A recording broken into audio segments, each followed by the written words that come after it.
इस वीडियो का पहला पार्ट हमारे चैनल पे अपलोडेड है, जिसमें हमने देखा था कि सीओ नामी गैंगस्टर ने बदमाशी छोड़कर अपनी फूड कंपनी बना ली थी और उसे इयोन पसंद आने लगी थी, जिसका मकसद सिर्फ अपने पुराने दोस्त हायोन को ढूंढना था। पार्क में झूला झूलते हुए सीओ इयोन से कहता है, तुम्हें यूट्यूब पर और वीडियोस बनानी चाहिए, मैं देखना चाहता हूँ। उसकी बात सुनकर इयोन वहाँ से जाने लगती है, लेकिन उसके टकरा के गिरने की वजह से दोनों काफी क्लोज आ जाते हैं। सीओ को अपने इतने क्लोज देखकर इयोन नर्वस होते हुए उठ जाती है। तभी सीओ का मैनेजर आकर उसे वहाँ से ले जाता है। अगले दिन इयोन हायोन के ऑफिस जाती है, जहाँ वो ऑफिस के बाहर हायोन की नेम प्लेट पढ़कर सोचती है, क्या ये वही है जिसे मैं ढूंढ रही हूँ। हायोन उसे किटी क्लब में होने वाले वाकये के बारे में पूछता है, जहाँ इयोन पुलिस यूनिफॉर्म में गई थी। इयोन ने वहाँ जो कुछ देखा था वो सब बता देती है। हायोन उसे एक आदमी की फोटो दिखाकर पूछता है, क्या तुमने इसे भी वहाँ देखा था? तो वो हाँ कहती है। फिर हायोन इयोन को अपना कार्ड देता है कि अगर तुम्हें कुछ पता चले तो मुझे कॉल कर लेना। इयोन बाहर जाती है तो एक बाइक तेजी से उसके पास से गुजरने लगती है और तभी हायोन इयोन का दिया हुआ छाता उसके आगे खोल देता है, जिस कारण उस पर बाइक गुजरने से पानी नहीं गिरता। ये छाता देखकर इयोन को पास का सीन याद आता है तो वो उसे पहचान जाती है। हायोन उससे पूछता है, क्या मैं तुम्हें याद हूँ? जिस पर इयोन हाँ कहती है। हायोन इयोन को उसका छाता वापस करता है। उसी वक्त हायोन को किसी की कॉल आती है तो उसे छाता देकर इयोन उसे कहती है, मैं तुमसे कुछ पूछना चाहती हूँ। हायोन कहता है, अभी मुझे जरूरी काम है, लेकिन तुम बाद में मुझे कॉल कर सकती हो। इयोन की जॉब जाने की वजह से कंपनी का दिया हुआ घर भी चला गया था। इयोन अपना सामान लेकर उस जगह जाती है जहाँ वो बचपन में रहती थी। यहाँ उसे हायोन के साथ बिताया वक्त याद आता है और तभी बारिश होने लगती है। दूसरी तरफ सीओ को इयोन के बारे में पता चलता है तो वो उसके पास जाता है। इयोन सीओ को उसका कोट देते हुए कहती है, मैंने ये साफ कर दिया था। जिस पर सीओ उसे कहता है, ये महंगा कोट है, इसलिए पहले मैं इसे चेक करना चाहता हूँ। इसी बहाने वो इयोन को अपने साथ घर ले जाता है। कुछ देर बाद इयोन वापस जाने लगती है, लेकिन सीओ उसे खाने के लिए रोक लेता है। सीओ खाना बनाकर इयोन के पास जाता है, देखता है इयोन वहीं बैठी सो गई थी। इयोन की आंख खुलती है तो वो बाहर जाती है, जहाँ सीओ के 3 मेंबर्स नाश्ता कर रहे थे। वो सब इयोन को सीओ के घर देखकर हैरान हो जाते हैं। नाश्ते के बाद सीओ का मैनेजर उसे टी के बारे में बताता है, जिसे सीओ ढूंढ रहा था। वो कहता है कि उसकी एक बहन है, लेकिन हमें बच्चों से बात करना नहीं आती। उनकी बात इयोन सुन लेती है और उन्हें मदद के लिए ऑफर करती है, तो सीओ उसे अपने साथ ले जाता है। सीओ को टी के घर पर कुछ लेटर्स मिलते हैं, जो देखकर उसे एक फ्लैशबैक आता है जब टी उसके पास कंपनी में आया था। सीओ ने उसे बाहर भेज दिया था क्योंकि वो फिर से ड्रग्स लेने लगा था, लेकिन सीओ के बाहर जाने के बाद टी उसके पास आकर कहता है, मेरे साथ ऐसा मत करो, मैं अपनी बहन के सामने शर्मिंदा नहीं होना चाहता। प्रेजेंट में सीओ ये सब याद करके बाहर जाता है, जहाँ इयोन टी की बहन के साथ खेल रही थी। तभी वहाँ हायोन भी पहुँच जाता है, जो इयोन को सीओ के साथ देखकर शॉक्ड हो जाता है। हायोन इयोन से पूछता है, तुम यहाँ क्या कर रही हो? तो वो बताती है, हम यहाँ सीओ के एक एम्प्लॉय टी को ढूंढने आए हैं। उसकी बात सुनकर हायोन कहता है, क्या तुम जानती हो जिसे तुम ढूंढ रही हो कितना खतरनाक है? हायोन सीओ से अपना इंट्रोडक्शन करवाता है तो सीओ भी उसे अपना कार्ड देता है, जिस पर हायोन कहता है, तुम्हें कौन नहीं जानता। वो इयोन को लेकर वहाँ से चला जाता है। इयोन हायोन से पूछती है, तुम सीओ से इतनी नफरत क्यों करते हो? तो हायोन कहता है, वो एक गैंगस्टर है, तुम्हें उससे दूर रहना चाहिए। रात को इयोन अपना कुछ सामान लेने के लिए सीओ के घर जाती है, जहाँ वो सीओ को बताती है, हायोन मुझसे क्लब की विटनेस होने के कारण जानकारी लेना चाहता था। सीओ मन ही मन में जेलस हो जाता है और इयोन को टोंट मारते हुए कहता है, तुम्हें मेरे जैसे इंसान पर विश्वास नहीं करना चाहिए। इयोन को वापस जाते वक्त सीओ का एक वर्कर मिलता है, जिसे कुछ गुंडे पकड़कर सीओ को बुलाने का कहते हैं। सीओ अपने वर्कर की डरी हुई आवाज सुनकर फौरन वहां पहुंच जाता है, जिसे देखकर इयोन और वर्कर उसके पीछे छुप जाते हैं और गुंडे वहां से भाग जाते हैं। सीओ इयोन को वहां देखकर समझ जाता है कि इयोन के पास रहने के लिए कोई जगह नहीं है, इसलिए वो इयोन को अपने साथ चलने का कहता है। इयोन उससे पूछती है, तुम मुझसे कितना रेंट लोगे? तो सीओ उसे कहता है, अगर तुम मेरे घर रहने के बदले मेरे लिए कुछ करना चाहती हो तो मेरे टीम मेंबर्स को पढ़ा दो। जिस पर इयोन मान जाती है। शाम को इयोन हायोन को एक रेस्टोरेंट बुलाती है, जहाँ वो हायोन से कहती है, मैं एक पर्सन को बहुत सालों से ढूंढ रही हूँ और उसका नाम भी हायोन ही है। हायोन पूछता है, तुम उसे क्यों ढूंढ रही हो? जिस पर इयोन कहती है, मेरी एक गलती की वजह से हम दोनों अलग हो गए थे, इसलिए मैं उससे मिलना चाहती हूँ। रात को इयोन घर वापस जाती है, जहाँ सीओ ने उसके लिए एक छोटी सी पार्टी रखी थी। पार्टी के बाद इयोन गार्डन में बैठकर ड्रिंक करती है तो सीओ उसके पास आ जाता है। इयोन उसे अपने पास बिठा लेती है और गेम खेलने लगती है। इयोन नशे में टल्ली होने के कारण उसके करीब आती है और उसे किस कर लेती है, जिस पर सीओ शॉक हो जाता है। अगली सुबह इयोन की आंख खुलती है तो उसे याद आता है, उसने रात को सीओ को किस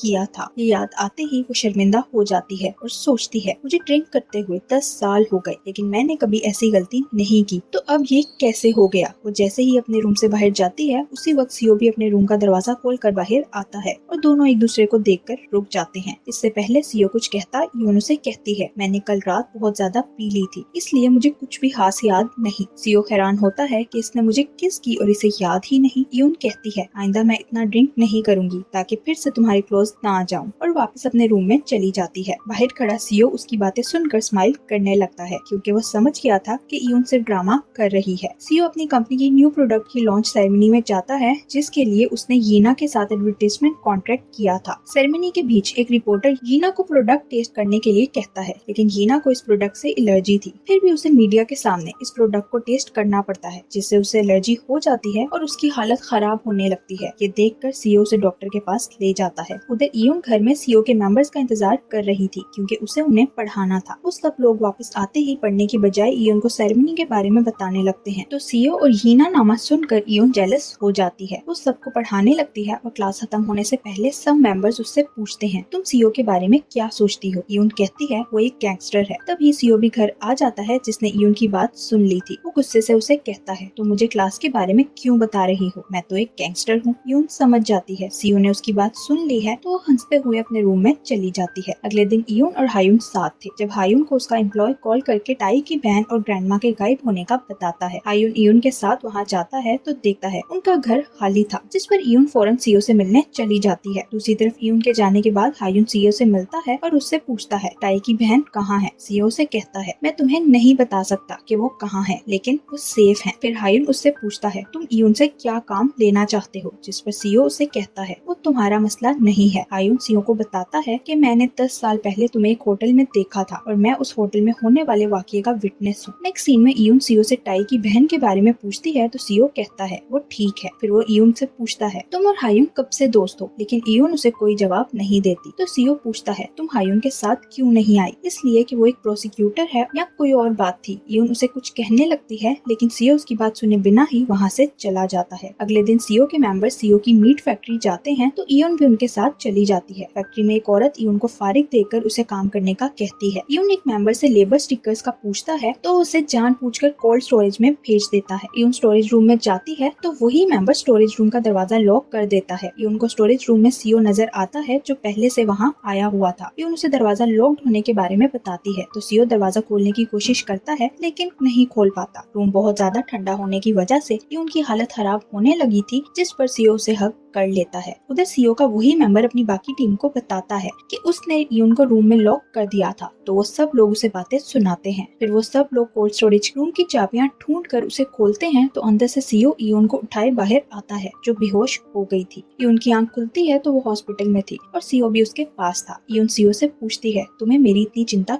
क्यों होती है? इससे पहले कि सीओ उसे बताता, उसकी टीम मेंबर्स जो बाहर खड़े उसकी बातें सुन रहे थे धक्का लगने के कारण रूम के अंदर गिर जाते हैं, जिस पर सीओ उन्हें डांट कर वहाँ से भेज देता है। यून से मिलने उसकी दोस्त मी हॉस्पिटल आती है और सीओ के जाने के बाद वो यून को बताती है हायून यहाँ आने वाला है। ये सुनकर यून अपने रूम से बाहर जाती है क्योंकि वो नहीं चाहती थी कि सीओ और हायून का सामना हो। बाहर जाकर यून को काउंटर पर हायून नजर आता है जिसे वो एक साइड पर ले जाकर बात करती है। हायून के जाने के बाद यून रूम में वापस जाती है जहाँ सीओ उसका इंतजार करते करते सो गया था। अगली सुबह सीओ उठकर जल्दी में वहाँ से जाता है तो उसका वॉलेट वहीं गिर जाता है। यून उसका वॉलेट उठाकर उसकी कंपनी जाती है जहाँ वो सीओ को यीना के साथ मीटिंग करते देखती है, पर उन दोनों को इतने क्लोज देखकर वो हर्ट हो जाती है, जिस पर वो वॉलेट उसके मेंबर को देकर वहाँ से चली जाती है। यीना के जाने के बाद सीओ को वॉलेट मिलता है तो वो समझ जाता है यून ने उसे यीना के साथ देख लिया है। अगले दिन सीओ का मैनेजर उसे बताता है, आपका राइवल यांग एक औरत ताइवान के साथ सुबह डील करने वाला है जो ड्रग्स का काम करती है। मैनेजर सीओ को बताता है टाई की वजह से ताइवान अब बॉस बन जाएगी, जिस पर सीओ कहता है टाई ने अपना वादा पूरा किया, अब मैं भी उसकी जान बचाऊंगा। हायून अपने ऑफिस में बैठा सीओ की इन्फॉर्मेशन देख रहा था। उसे सारे डॉक्यूमेंट्स चेक करने के बाद पता चलता है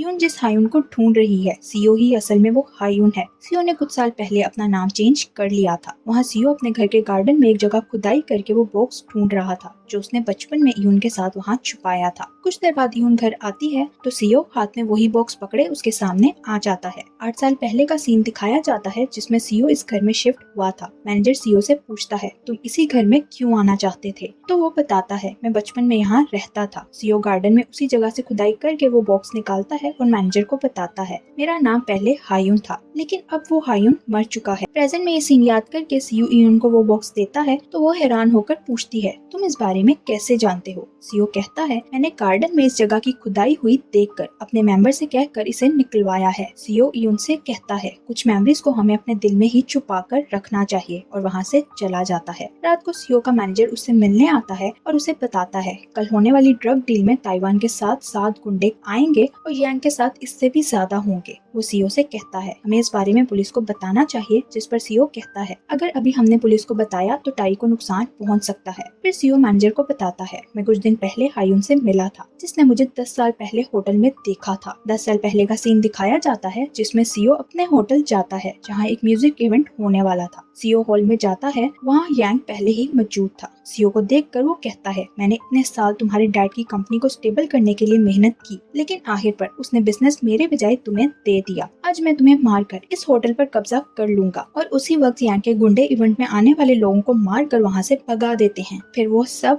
हॉल में आकर सीओ पर हमला करते हैं। सीओ कुछ देर उन सब के साथ मुकाबला करता है, लेकिन वो अकेला कितनी ही देर तक लड़ सकता था। उनकी मारपीट से सीओ जख्मी हो जाता है और खुद को बचाते हुए बाहर जाता है, लेकिन यांग का एक गुंडा उसकी पीठ में चाकू मारकर उसे घायल कर देता है। सीओ गिरता हुआ नीचे पहुंचता है जहां उसे एक लड़का नजर आता है जो अपनी ग्रैंडमा को उठाने की कोशिश कर रहा था, जिसे यांग के गुंडों ने जख्मी कर दिया था। ये लड़का कोई और नहीं बल्कि हायुन था। प्रेजेंट में सीओ मैनेजर के साथ उस जगह जाता है जहाँ आज यांग ताइवान के साथ डील करने वाला था। यांग ने टाई को बंदी बना रखा था। सीओ वहाँ पहुंचकर यांग को विंडो से बाहर खींच लेता है। पीछे से मैनेजर टाई को लेकर निकल जाता है और यांग के गुंडे मैनेजर का मुंह देखते रह जाते हैं, क्योंकि अगर वो टाई या मैनेजर पर हमला करते तो सीओ यांग को मार देता। उनके जाने के बाद सीओ यांग को छोड़ देता है, लेकिन यांग का एक गुंडा सीओ को अपनी कार से टक्कर मारता है, जिस कारण सीओ नीचे गिर जाता है और यांग सीओ को बंदी बना लेता है। दूसरी तरफ हायुन को भी इस डील की जगह के बारे में किसी अननोन पर्सन ने मैसेज करके बता दिया था, इसलिए वो अपने एम्प्लॉय के साथ उस जगह जाता है, लेकिन जाने से पहले वो पुलिस को कॉल करके वहाँ पहुँचने का कहता है। उसके जाने के कुछ देर बाद पुलिस भी वहाँ पहुँच जाती है, जिसे देखकर यांग तो वहाँ से भाग जाता है, लेकिन पुलिस यांग के गुंडों और सीओ को अरेस्ट कर लेती है। यून भी सीओ के मेंबर्स के साथ सीओ की लोकेशन ट्रेस करने के बाद वहाँ पहुँच चुकी थी। वो सीओ के हाथों में हथकड़ियाँ देखकर शॉक्ड हो जाती है। पुलिस स्टेशन में हायुन सीओ से इन्वेस्टिगेशन करते हुए यांग के बारे में पूछता है, तो सीओ कहता है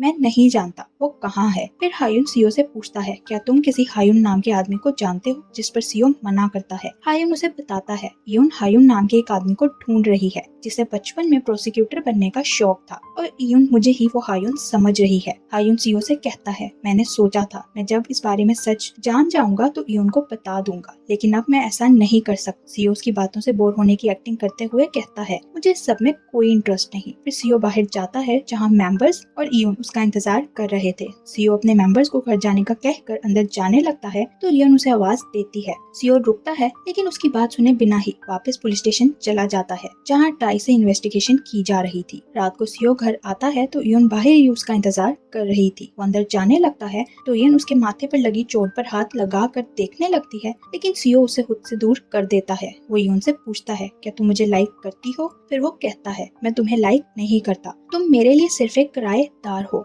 इससे ज्यादा कुछ नहीं। ये कहकर सीओ अंदर चला जाता है, लेकिन उसकी बात सुनकर यून का दिल टूट जाता है, क्योंकि वो सचमुच सीओ को लाइक करने लगी थी। अगली रात यून हायुन से मिलने जाती है। हायुन यून से कहता है मैं तुम्हें उस हायुन के बारे में कुछ बताना चाहता हूँ जिसे तुम ढूंढ रही हो, और यही ये सीन कट हो जाता है। अगले सीन में यून हाथ में वही बॉक्स पकड़े घर आती है जो सीओ ने उसे दिया था। उसके हाथ में बॉक्स देखकर सीओ पूछता है तुम ये हाथ में लेकर क्यों फिर रही हो, जिस पर यून उससे पूछती है तुम कौन हो, क्या मैं तुम्हें जानती हूँ। सीओ को शक होता है उसने ड्रिंक कर रखी है, लेकिन ऐसा नहीं था। वो सीओ से कहती है तुमने मेरे लिए जो कुछ भी किया उसके लिए थैंक्स। वो बताती है मैंने बॉक्स वाले पर्सन को ढूंढ लिया है और अब हम दोनों एक दूसरे से कभी नहीं मिलेंगे। इसी के साथ ये पार्ट यहीं एंड हो जाता है। अब आगे क्या होगा जानने के लिए मिलते हैं नेक्स्ट पार्ट में। Thank you for watching.